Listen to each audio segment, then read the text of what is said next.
Hello, everyone. Welcome to today's episode of Transformational Growth Leadership Discussion. We are likely to explore how organizations are transforming, specifically more to do with AI and the other technologies which are coming in. And in that context, I'm really glad to have someone who is really leading this from the front, Danny. But before we go in, I would love to have you telling a little bit about yourself and how you have been in the organizations and transformed your role and how you're leading these innovations. Sure. Well, first, thank you for inviting me. Happy to be here. This is my 14th year within TP.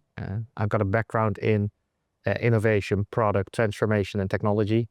And my course through the journey in TP has been great. So I was a CIO for the Benelux at one point. But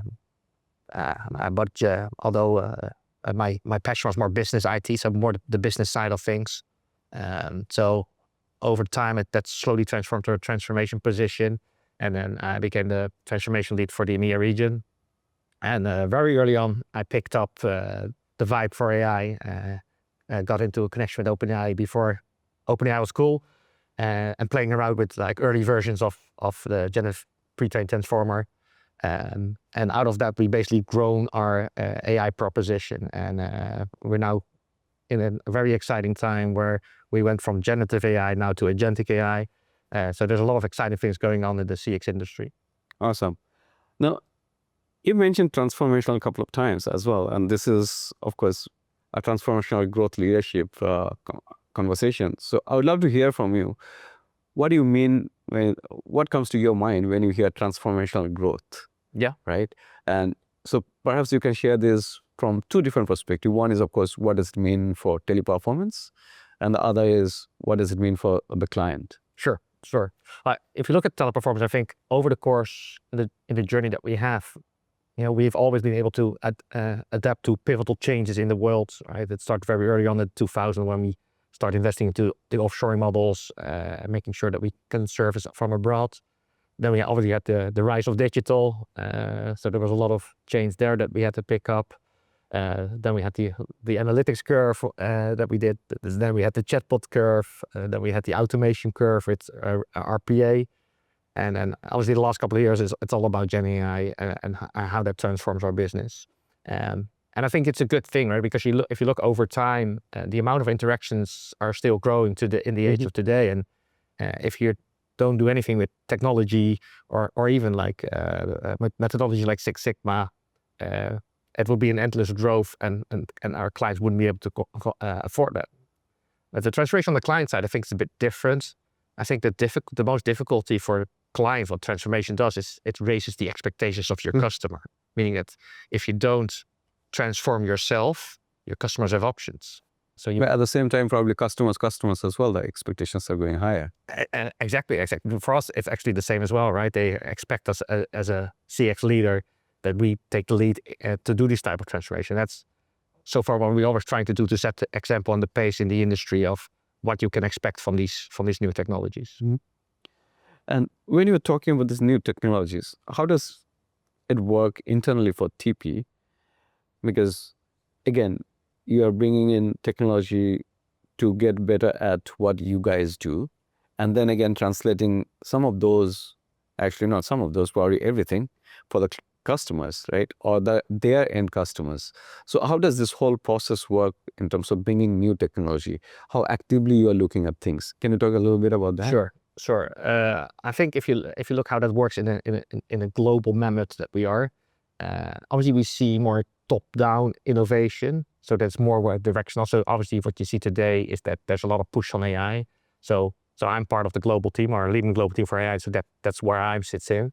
But obviously with the large company that we have, over 170 countries, you obviously bottom-up innovation. Mm-hmm. So some of the products that you see came from one country, then grew in a region, and then basically gets promoted to global. But it also works the other way around. So there's a lot of different ways how we do that. And always we always scanning the market for new technologies. So we recently announced a couple of partnerships that we did where we invested in these companies.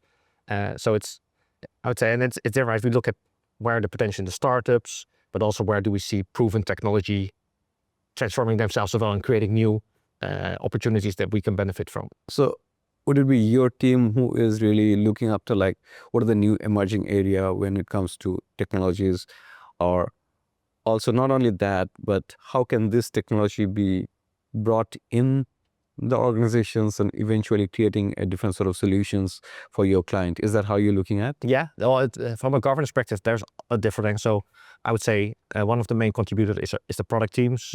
So basically, how do you innovate your roadmap? So do we see new opportunities to enrich our capabilities?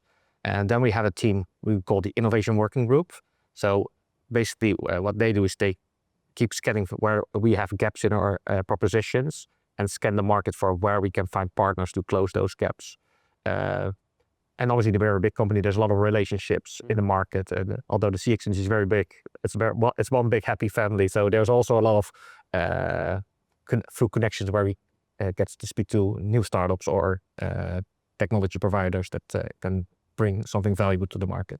Let's take a look about, how TP has been as an organization, and in the recent past, maybe 3 to 5 years or so, how do you see the organization has changed? Because now the involvement of tech or tech-enabled solutions is so much obvious, right? Can you talk a little bit about that transformational journey within TP? Yeah, I think if you compare it 5 years ago, is that we made the shift from like a pure play BPO to more what we call it a digital integrated business services. So our proposition has grown over time, and just doing CX in BPO. So we're starting doing consultancy services, specifically focus in where we are good in. And now we're actually growing with offering data services through TP.ai data services. We're starting doing as a services. What I mean with as a service is there that obviously as a company as big as ours, we do a lot of things. So what we started doing is doing recruitment as a service, or workforce management as a service, or quality as a service, or technology as a service. And the reality is that if you look at the BPO market today, or at least the CX market today, almost 2/3 of the market is still captive.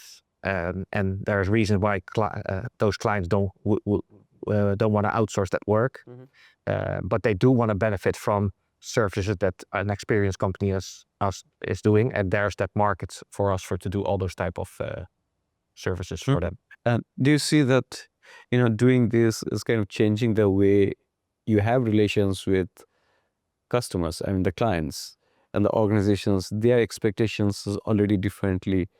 They're looking at you to help them in a certain way, which was earlier not the case. Earlier, probably they are looking into saying like, hey, look, these are specific things you just do, but now I expect you to deliver more for me. And can you talk a little bit about how those changes are and how you are kind of going beyond the expectations and, pushing the boundaries forward? Yeah, well, I think, over the course, and that's been longer than that, right? It's over the course of the last decades that you basically, we're shifting up on the relationship later on from vendor to partnership, right? So where perhaps 2 decades ago we were a pure delivery player, now we actually sit next to the customer, look at their problems that they have, what opportunities they have, what priorities that they have, and serve according to those priorities.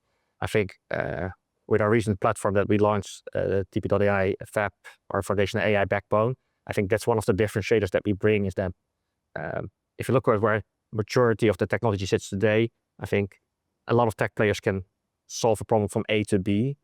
And I think what we want to bring in is that we bring it from A to B, but we bring it in line with the business priority that our clients have, meaning that if they're very cost sensitive, we can help you with how do we get to B with the highest quality, but within your budget. But it might be exactly the other way around, right? In a very competitive market, perhaps quality is the factor that you want to segregate ourselves from. So how do we get it from A to B to the highest quality that makes those differences for those clients?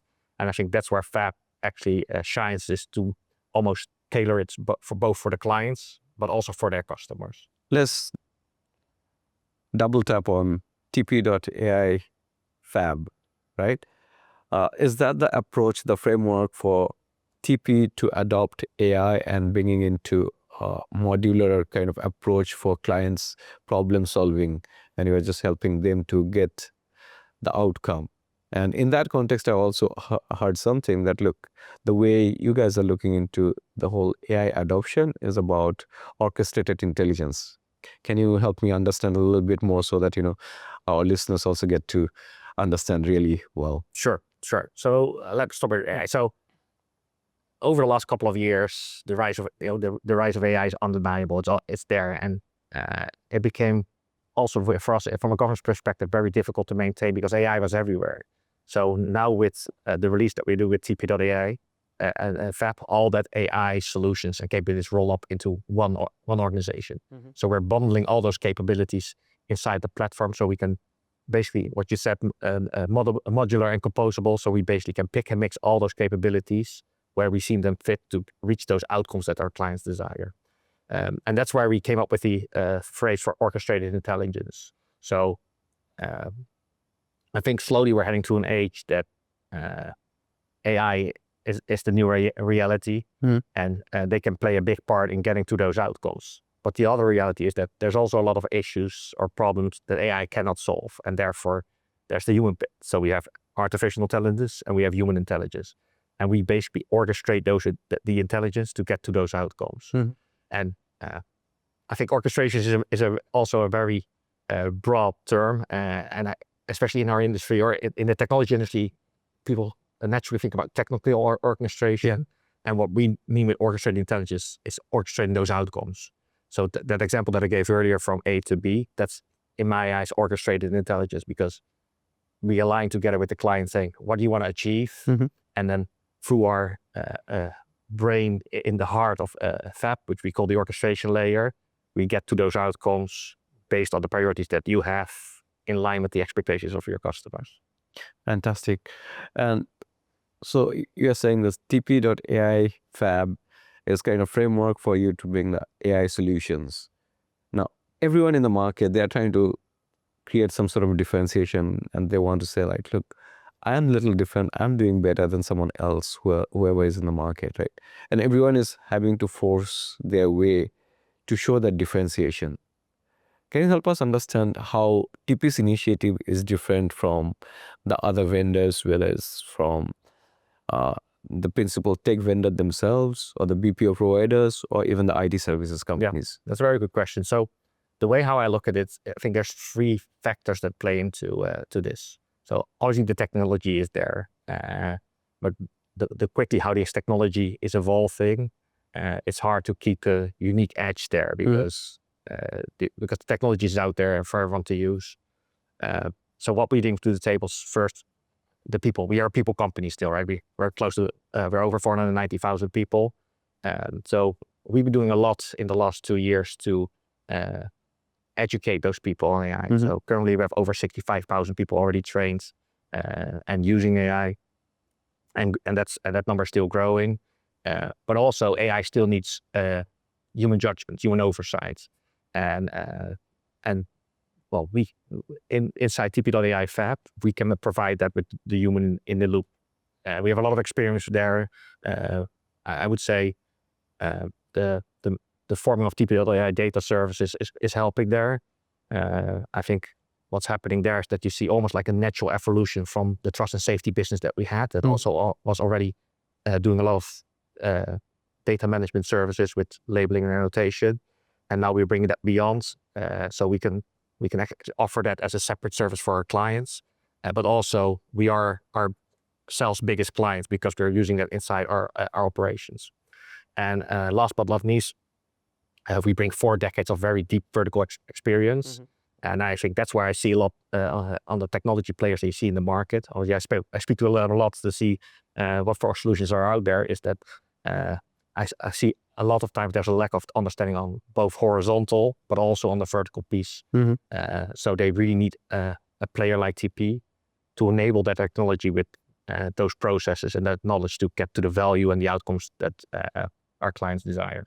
So it seems like the conversation in and around here is getting a lot more towards helping clients solve the particular pain points in their business, and then it gets a lot more of consultative kind of engagement. So can you talk a little bit about how are this changing the dynamics? And does it mean like now TP needs to be seen as a different type of organization than the traditional BPOs, right? Yeah, well, I think it enriches our proposition. I think, especially on the vertical side, what you saw a lot is what I call point solutions. Mhm. So something very specific, like a document management system. And I think what we're doing with FAB now, I like to call it like a one-stop shop. So obviously we are our bread and butter is the front office. I think that's, if you ask people who is TP, they would think front office straight away. Although we do also already do a lot of middle office and back office. Now, with the proposition of FAB, we basically bring everything together as a one-stop shop, meaning that we can do in one platform, we can do the front office side, the middle office side, and the back office side. So let's take an example that there's a vertical where there's a process that hits front office first, then there's a piece of middle and back office, and then there's just a piece of front office because you need a customer validation or an information. A process normally would take 20 days because it goes across different departments.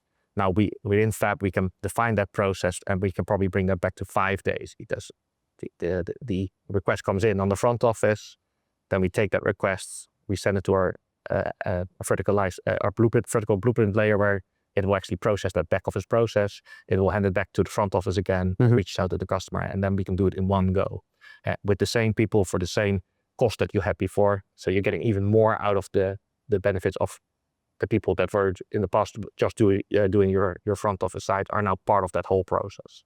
So it creates a lot more value for you as a client, and it creates a lot more opportunity for us as well, because these might be processes where clients might not have thought about of outsourcing that in the past, but now see the benefit of actually doing so.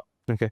And in this context, when you say they have not thought about outsourcing for it, they were doing it themselves, but now they can happily rely on someone doing more of an end-to-end process. Exactly. And I think even if there's a high complexity on the back office piece where you need specialized talent to do the oversight, they can still benefit because we can integrate them into the platform where we still do the AI piece and their teams just do the human oversight. So that still means that they can shrink that team, or you have those experts do other work, which creates more value for them for the work that they were doing before.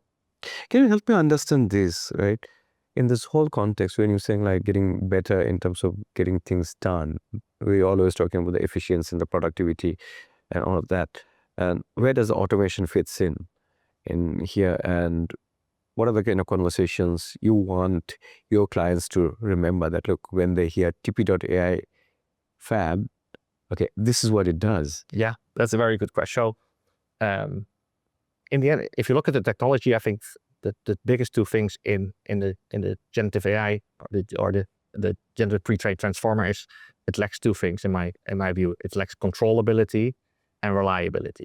So I think reliability, everyone would recognize this. This is where we talk about hallucination. And I think if you look at over the last like 24 months, the improvement on hallucination rates has been incredible. So there's a lot of good work being done. However, on the controllability, there's still a lot to be done. And what I mean with controllability is meaning you have the same inputs, but you get different output, and we want to be able to control that one. So what we do in FAB now is we basically use our humans beyond the role of emotional intelligence. So what we do with that is that if you look at the relationship between humans and AI in the last, let's say, 10 years, let's say on the rise of chatbots, humans has been the best lung for if interactions were too complex for the AI or if they were too emotional loaded. Now, with the growth of the capabilities, we want to use our humans for even more. So what we actually do is at the front, we do a prediction of what we expect the interaction to reach. And then after the interaction, we actually do an evaluation and we establish a gap. A combination of all those gaps we classify, and based on the highest value priority, we feed that back into our people. And then we do, again, human oversights by either doing annotation, data labeling and annotation, or doing some form of QA. So we can actually keep that continuous improvement loop inside the AI. And that's my new mantra. It's like AI makes people better in the moment because we do a lot of AI augmentation, but people make AI better over time. Okay. And I think this is somewhere that TP can bring that I don't see anywhere else in the market. So what you're saying is eventually this notion of the people are not going anywhere. Is that right? Because often what happens is people hear about AI, things getting automated, and everyone is, of course, thinking like, oh, I don't need people for that. So you're saying that there will be people, but they will be doing different things. Now, because of course, the reason why I'm asking this is like TP has probably 500,000 people all over the world. And what sort of things you foresee them eventually end up doing then? Yeah, no, I see that role shift, right?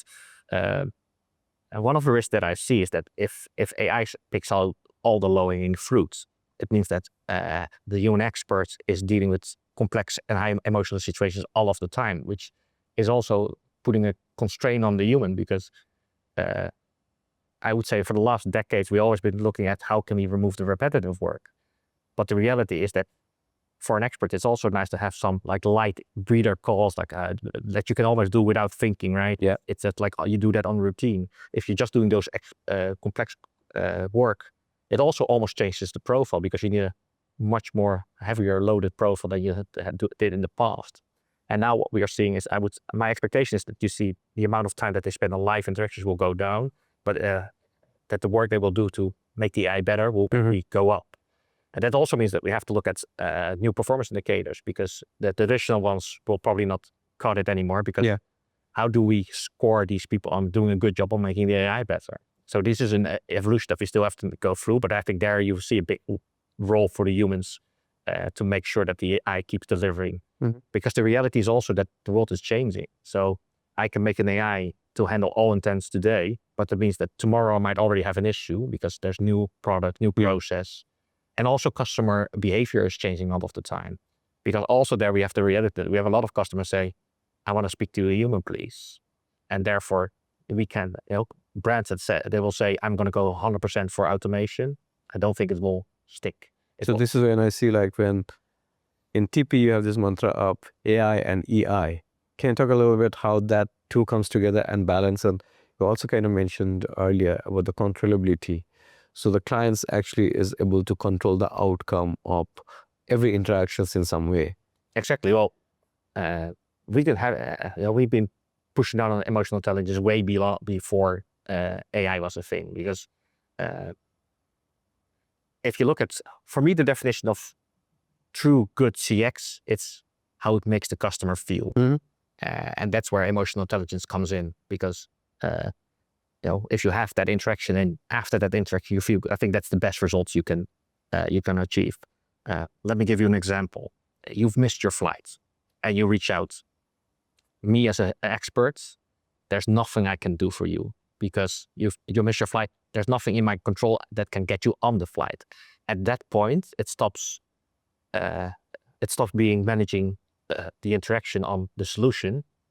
Because there's no solve. It's managing the emotion of the customer. So you can't necessarily change what has happened already, but you can see like how we can take care of things going forward, right? Exactly. Well, through our analytics, we're measuring was the interaction solved at the end, but this is an unsolvable interaction. So what's the best outcome of that interaction is that the customer is reassured, and although he's disappointed because he's missed his flight, he's happy with the solution that was offered him, and the emotional intelligence is being managed. I think this is a point where AI is far from being able to control that.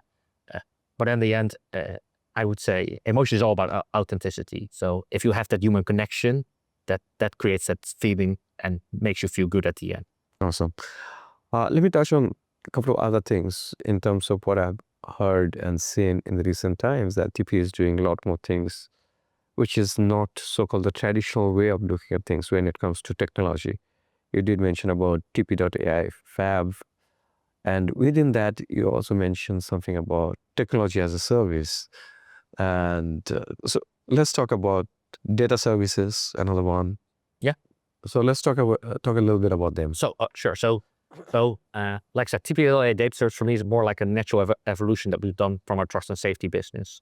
And AI is everywhere these days, and we see that a lot of our clients are struggling. So we're seeing the requests coming in from our clients say, hey, can you help us create our own models?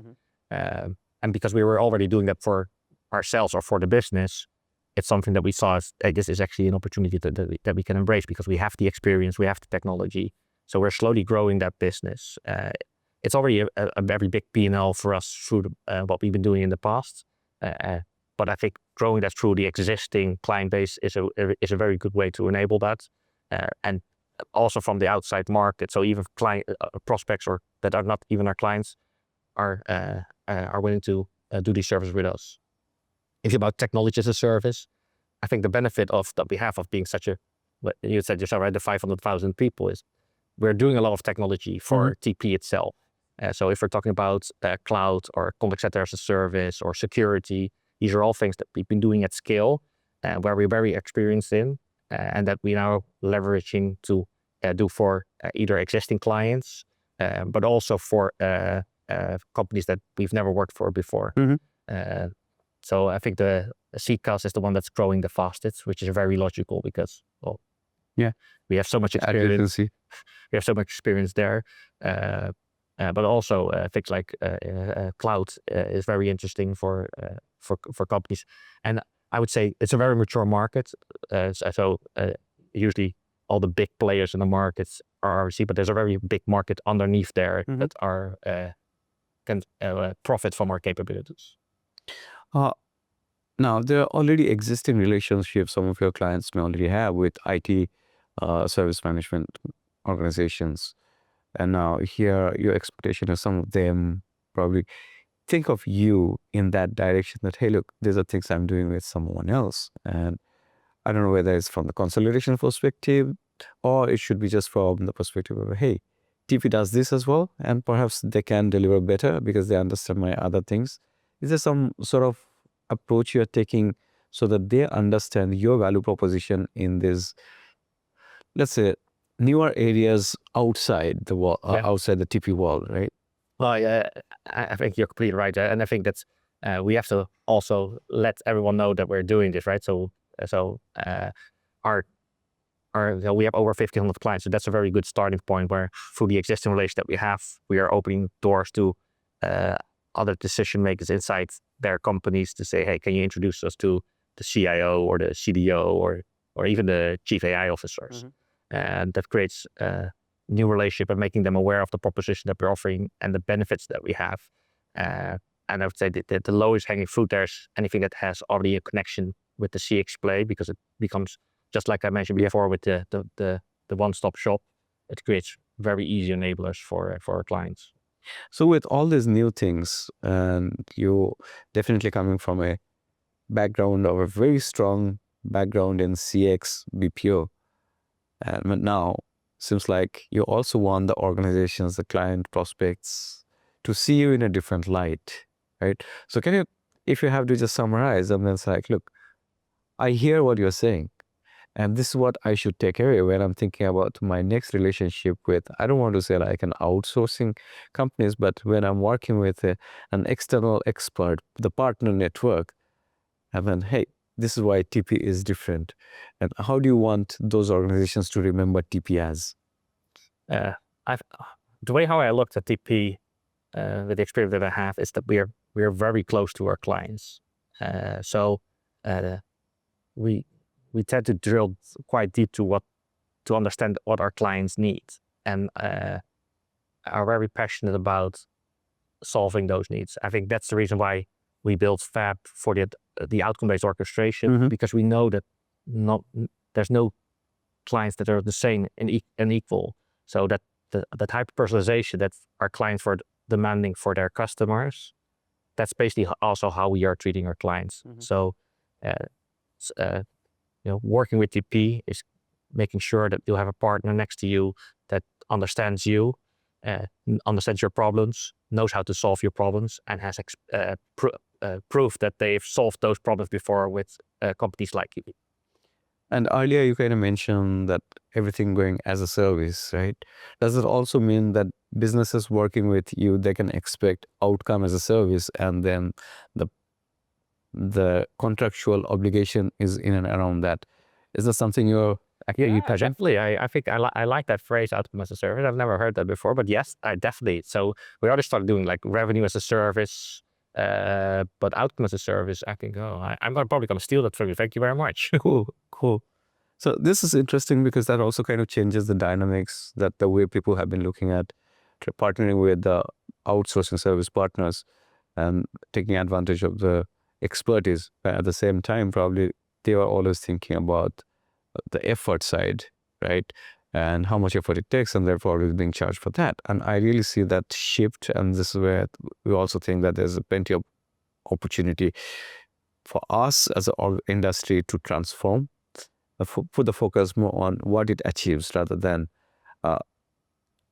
what I'm doing, right? So I think that's a great way, and I'm really glad that you're already having that sort of conversation. But at the same time, I also feel that outcome-based pricing and this conversation has been there for a while, right? Is there something you guys already doing differently with organizations? Yeah. So I would say our industry is ready for a business model transformation. All right. I think the business model that you see in the BPO has been very traditional.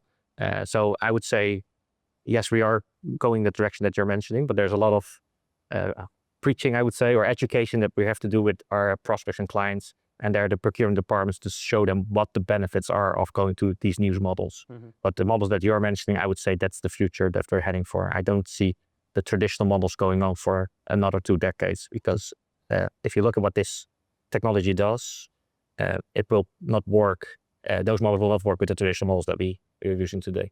So with all these innovations coming in, with all the scale you have, the global presence, the global capability, the expertise, the vertical domain, how deep you're bringing all this technology and innovations to create that sort of solutions for your customers. And how does it make you feel in terms of the growth for the future in next 3 to 4 or 5 years on the traditional side and all this new innovative side, which is again technology enabled? Any comments? Yeah. So I think all the new services are markets that we are penetrating, so that those are growth opportunities for us. If you look at that on the CX side, I still see that the amount of interactions are growing. I think AI it came at the right time, because it helps us to maintain the volume. I know globally it helps us to maintain those or manage those volumes accordingly, and it also triggers new responses, right? I think AI is going to be an enabler for a lot of new volume that's going to go, because consumers are starting to adopt the technology themselves as well, and you will see that because of that, there's going to be a rise in interactions with consumers using AI to see how they can get the best out of their brands that they or the services that they are buying. So you're very confident that the initiatives you're taking in, it really positions you well for the future growth in the industry, and you should be able to surpass the average in the industry. That's the kind of thought process. Yeah, definitely. I think everyone who knows TPs, we've always been a quality player. We don't sell services below the platinum level, and I think now that we are creating this platform, it allows our clients to have even more control over those outcomes. So helping them say exactly what they want. So especially if you're a cost-sensitive client, TP might be an expensible service for you, because we're a quality player, and perhaps your budget, a lower quality might be good enough. Now with FAB, we are able to allow that, so it can fit your budgets and still get the highest quality that you can get out of the service. Awesome. Congratulations on the launch, and I really wish you the great success, and we'll look forward to have this conversation more often, and I really appreciate your time. No, happy to be here. Thank you very much for inviting me.